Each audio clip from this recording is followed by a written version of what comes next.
बिस्मिल्लाहिर्रहमानिर्रहीम अस्सलाम वालेकुम। Welcome to another unit. हमारा पहला यूनिट कंप्लीट हो गया था, जिसमें हमने डाइजेस्टिव सिस्टम के बारे में सारी चीज़ें कवर की थी और हमारा आज दूसरा यूनिट है सेल। बेसिकली हमें फर्स्ट यूनिट सेल को देना चाहिए था, लेकिन बाय मिस्टेक हमने फर्स्ट यूनिट डाइजेस्टिव सिस्टम को दे दिया था, लेकिन फर्स्ट यूनिट जो है वो सेल का है। तो अभी हमारा जो ये जो यूनिट चलेगा वो सेल का चलेगा। सेल के हवाले से, ह्यूमन सेल के हवाले से हम सारी चीज़ें कवर करेंगे इंशाल्लाह। तो आज का ये इंट्रोडक्टरी वीडियो है, इंट्रोडक्शन करेंगे हम सेल के हवाले से और सेल को किसने मतलब इन्वेंट किया था और उसमें कितने स्ट्रक्चर होती हैं सेल की फंक्शन के हवाले से, मतलब जनरल एक वीडियो बनाएँगे और उसके बाद हम सेल के हवाले से डिटेल इसके जो स्ट्रक्चर हैं उनके बारे में हम आपको क्लियरली बताएँगे। तो सबसे पहले डेफिनेशन देखते हैं सेल की। A cell is a basic structural and functional unit of living organism। Cell क्या है? बेसिक स्ट्रक्चरल और फंक्शनल यूनिट ऑफ लाइफ है। वो कैसे है स्ट्रक्चरल? क्योंकि सेल जो है हमारा बिल्कुल जो है ना बेसिक यूनिट है लाइफ का। क्योंकि सेल मिलके टिश्यूज़ बनाते हैं, टिश्यूज़ मिलके ऑर्गन बनाते हैं, ऑर्गन मिलके एक ऑर्गन सिस्टम बनाते हैं और ये सिस्टम मिलके एक ऑर्गेनिज़्म बनाते हैं, ठीक है?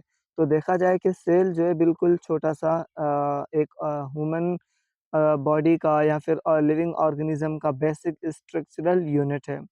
Cell are the building blocks of life. मतलब सेल को जो बिल्डिंग ब्लॉक्स भी कहते हैं। जैसे अगर हम कोई जगह बनाते हैं, दीवार बनाते हैं या कोई भी चीज़ बनाते हैं तो उसके लिए हमें छोटी-छोटी चीज़ों के लिए नीड होती है। जैसे अगर हम कोई मकान बना रहे हैं तो मकान के लिए हमें ईंटों की ज़रूरत होगी, तो तभी वो दीवार बनेगी। दीवार बनने के बाद फिर उस पे छत लगेगी, छत लगने के बाद वो फिर हमें पता चलेगा ये एक कमरा बन गया। इसी तरह हम पूरी बॉडी को बनने के लिए हमें भी चीज़ों की ज़रूरत होती है। ये छोटी-छोटी चीज़ें मिलके एक बड़ी चीज़ बनाती हैं, जिस तरह सेल मिलके एक पूरी बॉडी बनाते हैं, एक ह्यूमन बॉडी बनाते हैं, ठीक है? तो इसलिए इसको बिल्डिंग ब्लॉक्स ऑफ लाइफ कहते हैं। And their structural and function are essential for understanding how living organism grow. और इसके अलावा उसकी उसकी स्ट्रक्चर और फंक्शन वो बिल्कुल जो है ना आपको मतलब ऐसे समझें कि एसेंशियल होते हैं, बिल्कुल ज़रूरी होते हैं किसी भी ऑर्गेनिज्म की ग्रोथ के लिए, ठीक है? क्योंकि एक सेल जब ग्रोथ करता है तो उनसे 2 बनते हैं, 2 से 3, 3 से 4 इस तरह। फिर वो ग्रोथ रिप्रोडक्शन की सूरत में भी होती है और उसके अलावा रिस्पॉन्ड टू स्टिमुलस होता है, ठीक है? मतलब ये रिस्पॉन्ड टू स्टिमुलस ये होता है कि जब आपके बॉडी के अंदर सेल होंगे, कौन से सेल होंगे? न्यूरॉन सेल होंगे, तो आपकी बॉडी इज़िली किसी भी स्टिमुलस को रिस्पॉन्ड करेगी एंड मेंटेन देमसेल्फ। और ये सेल मतलब आपकी बॉडी को मेंटेन रखते हैं हर फंक्शन के हवाले से। अगर आपका डाइजेस्टिव सिस्टम है, तो उसमें जो सेल्स होते हैं वो आपको एपिथेलियल सेल ज़्यादातर होते हैं हमारे ऑर्गन में, तो वो इसको मेंटेन करते हैं। अगर नर्वस सिस्टम है तो उसमें न्यूरॉन होते हैं और अगर कार्डियक सिस्टम है तो इसमें कार्डियक सेल होते हैं। मतलब हर सिस्टम के लिए अलग-अलग सेल होते हैं, जो हर सिस्टम को मेंटेन करते हैं। तो बेसिकली ये ह्यूमन सेल है जिसके आउटर मोस्ट स्ट्रक्चर को हम सेल मेम्ब्रेन कहते हैं। फिर उसके बाद हमारा हमारा आ जाता है कौन-सा साइटोप्लाज़्म आ जाता है। साइटोप्लाज़्म के बाद न्यूक्लियस आ जाता है। इस न्यूक्लियस में बहुत सारी और चीज़ें होती हैं लाइक डीएनए, आरएनए। और उस डीएनए में क्या होती हैं जेनेटिक कैरेक्टर होते हैं जो वालिदैन को अपने औलाद को अपने वालिदैन से मिलते हैं कैरेक्टर्स। और इसके अलावा इस साइटोप्लाज़्म में और भी बहुत सारी चीज़ें होती हैं, माइटोकॉन्ड्रिया होती है, राइबोसोम होता है, lysosome, smooth endoplasmic reticulum, rough endoplasmic reticulum और उसके अलावा गोल्गी अपैरेटस, सेंट्रियोल्स। ये सारी चीज़ें उसमें साइटोप्लाज़्म में मौजूद होती है और इनका हर एक का अपना अलग-अलग फ़ंक्शन है, जो हम नेक्स्ट वीडियो लेक्चर में इंशाल्लाह कवर करेंगे। फिर उसके बाद हिस्ट्री ऑफ सेल आ जाती है, यानी सेल की हिस्ट्री में सेल को किसने डिस्कवर किया किया था। सेल को डिस्कवर करने वाला जो साइंटिस्ट था उसका नाम था रॉबर्ट हुक, जिसने 1665 में सेल को डिस्कवर किया था। उसने कहा था कि हमारे बॉडी के अंदर जो चीज़ें हो रही हैं उसके लिए एक बुनियादी चीज़ है जिसको हम उसने सेल का नाम दिया था। इसने सिर्फ़ सेल को डिस्कवर किया था, फिर इस सेल के बाद जो है ना मज़ीद इनकी रिसर्च की गई, बहुत सारे साइंटिस्ट आए जिसने सेल के ऊपर अपनी रिसर्च की। उन्होंने सेल के अंदर न्यूक्लियस को मतलब डिस्कवर किया। फिर उसके बाद उन्होंने कहा कि सेल के अंदर जो है ना सेल मेम्ब्रेन होती है, साइटोप्लाज़्म होता है, न्यूक्लियस, ये सारी चीज़ें बहुत सी रिसर्च की गई इसके ऊपर। उसके बाद ये सारी चीज़ें आहिस्ता-आहिस्ता आती गई, डेवलप होती गई। लेकिन फर्स्ट जिसने सेल को डिस्कवर किया था वो रॉबर्ट हुक था, जिसने सिर्फ़ ये बताया था कि एक सेल है, हमारी बॉडी जो बनी होती है वो सेल की बनी होती है, लेकिन उस सेल के अंदर क्या चीज़ें हैं वो इसने नहीं बताया था। इसने सिर्फ़ ये चीज़ बताई थी कि हमारी बॉडी जो है ना वो सेल से बनी हुई है।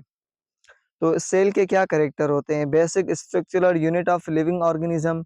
सेल जो है basic structural unit of living organism का बेसिक स्ट्रक्चरल है, यानी स्ट्रक्चरल कैसे होगा?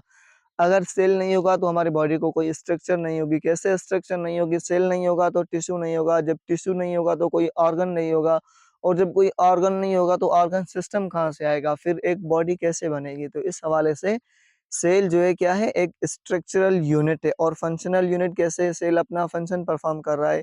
लाइक अगर हमारी बॉडी के अंदर जो भी चीज़ हो रही है और हम कर रहे हैं, लाइक अगर हम कोई चीज़ लाइक खा रहे हैं, तो खाने के बाद जो चीज़ हमारे बॉडी के अंदर डाइजेस्ट हो रही है, इसमें भी तो सेल है ना, जो ये अपना काम कर रहे हैं। फिर उसके टाइप अलग-अलग हैं, बहुत सारी सेल्स हैं।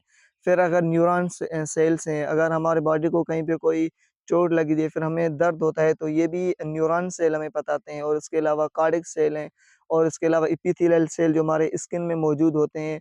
बहुत सारे सेल के टाइप्स होते हैं, तो ये हर एक अपने-अपने फंक्शन परफॉर्म कर रहा होता है। Tiny ranging from 1 to 100 micrometers in size, बिल्कुल छोटे होते हैं, 1 से लेके 100 माइक्रोमीटर इनकी साइज़ होती है, ठीक है? जिसमें हमारे जेनेरिक मटीरियल होते हैं, डीएनए और आरएनए मौजूद होते हैं, जो कि हमारे न्यूक्लियस में मौजूद होते हैं। और इसमें हमारे जेनेटिक कैरेक्टरिस्टिक्स होते हैं, जैसे कि हम कहते हैं कि ये बच्चा अपने बाप पे गया है, इसकी जो बात करने का स्टाइल है वो अपने बाप के जैसा है, चलने का स्टाइल है, इसकी आँखें अपनी बिल्कुल माँ पे गई हैं, तो इस तरह हम बातें करते हैं। तो ये बेसिकली डीएनए की होते हैं, जिसमें जेनेटिक कैरेक्टर होते हैं जो अपने वालिदैन से मिलते-जुलते हैं बच्चों के। Have a cell membrane that separate from cell its environment. उसके अलावा सेल के बाहर एक सेल मेम्ब्रेन होती है, जो एक सेल को दूसरे सेल से अलग करती है। और उस एक सेल के अंदर बहुत सारी चीज़ें होती हैं, जैसे मैंने कहा कि साइटोप्लाज़्म होता है, न्यूक्लियस होता है, तो ये सेल बॉडी के अंदर मौजूद होते हैं, लेकिन इस सेल मेम्ब्रेन की मदद से वो एक दूसरे से बिल्कुल अलग होते हैं। उसके बाद ऑर्गेनेल्स के हवाले से बात करते हैं कि contain organelles such as mitochondria, ribosome और lysosome that perform specific function. और इसके अलावा इसमें बहुत सारे ऑर्गन होते हैं जो कि माइटोकॉन्ड्रिया, राइबोसोम और लाइसोसोम हो जाते हैं। इनके भी अपने-अपने फंक्शन होते हैं, जो हम अगले वीडियो लेक्चर में इंशाल्लाह पढ़ेंगे, जो कि साइटोप्लाज़्म में ये सारी चीज़ें मौजूद होती हैं। और carry out essential function like metabolism, growth, reproduction, response to stimuli and waste management. मतलब इनके ये सारे फंक्शन होते हैं, मेटाबॉलिज्म होता है, ग्रोथ कर रहे होते हैं, रिप्रोडक्शन, और इसके अलावा response to stimuli, waste management. ये क्या चीज़ें होती हैं, ये सारी चीज़ें हम जिन-जिन का फंक्शन है वो उस हवाले से उस वीडियो लेक्चर में हम ये सारी चीज़ें कवर करते जाएँगे।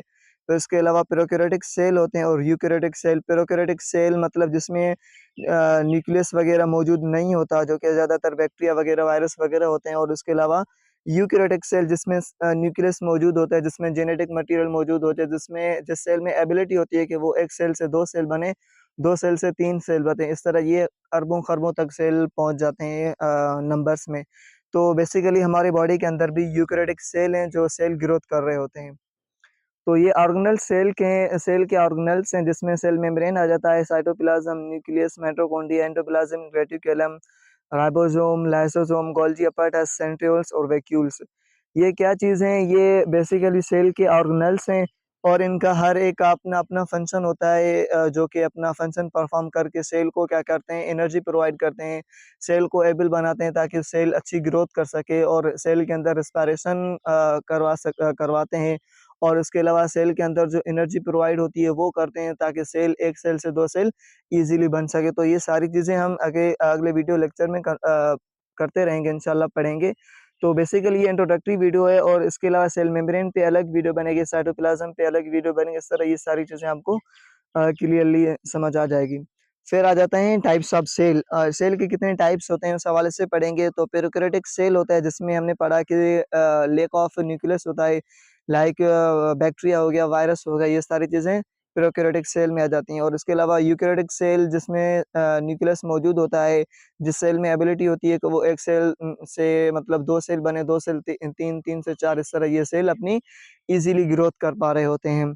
और इसके अलावा स्टेम सेल होते हैं। स्टेम सेल क्या होते हैं? बेसिकली हमारे बॉडी के जो बोन होते हैं, बोन मैरोज़ में हमारे बॉडी के सेल बन रहे होते हैं। बोन मैरो में क्या होता है? सेल बन रहे होते हैं। फिर ये सेल बनने के बाद हमारे बॉडी में आ जाते हैं, फिर वहाँ से स्टेम सेल उनको कहते हैं। क्या कहते हैं उसे? स्टेम सेल कहते हैं। मतलब उन सेल में जो आपके बोन मैरो के अंदर मौजूद होते हैं, उस सेल में ये एबिलिटी होती है कि वो किसी भी सेल में कन्वर्ट हो सकते हैं। स्टेम सेल किसी भी सेल में कन्वर्ट हो सकते हैं। यानी आपके बोन मैरो के अंदर जो सेल बन रहे होते हैं, लाइक आपकी बॉडी को आरबीसीज़ की ज़रूरत है, रेड ब्लड सेल की, तो वो स्टेम सेल आरबीसीज़ में कन्वर्ट हो जाएँगे। फिर अगर बॉडी को डब्ल्यूबीसी की नीड है, तो वो स्टेम सेल डब्ल्यूबीसी में कन्वर्ट हो जाएँगे।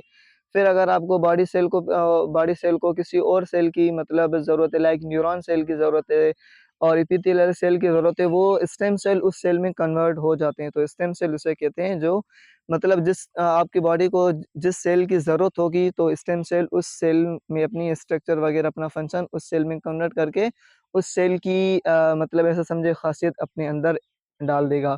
फिर एपिथेलियल सेल आ जाता है जो आपके ज़्यादातर जो डाइजेस्टिव सिस्टम में ऑर्गन होते हैं उसके इनर ल्यूमेन में मौजूद होते हैं। उसके अलावा ये आपकी स्किन में मौजूद होते हैं। कनेक्टिव टिश्यू सेल आ जाते हैं जो आपकी ब्लड एक कनेक्टिव जो है टिश्यू है, सेल है, ठीक है। उसके अलावा मसल सेल में मसल सेल होते हैं जो आपके मसल्स के अंदर कॉन्ट्रैक्शन लाते हैं और रिलैक्सेशन लाते हैं। और नर्व सेल हैं जो आपके नर्वस सिस्टम में मौजूद होते हैं। ब्लड सेल जो आपके कार्डियक सिस्टम में आ जाती है, जो कि आपके पूरे बॉडी को ब्लड सप्लाई कर रहे होते हैं।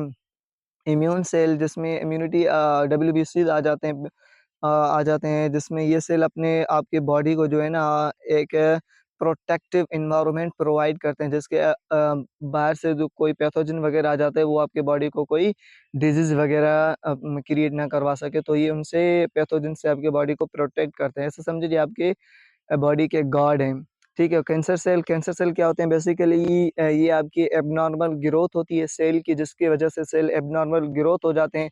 फिर वहाँ से ट्यूमर बन जाता है और वहाँ से नेक्रोज़ होता है, जिसकी जिसकी वजह से आपको इंजरी हो जाती है।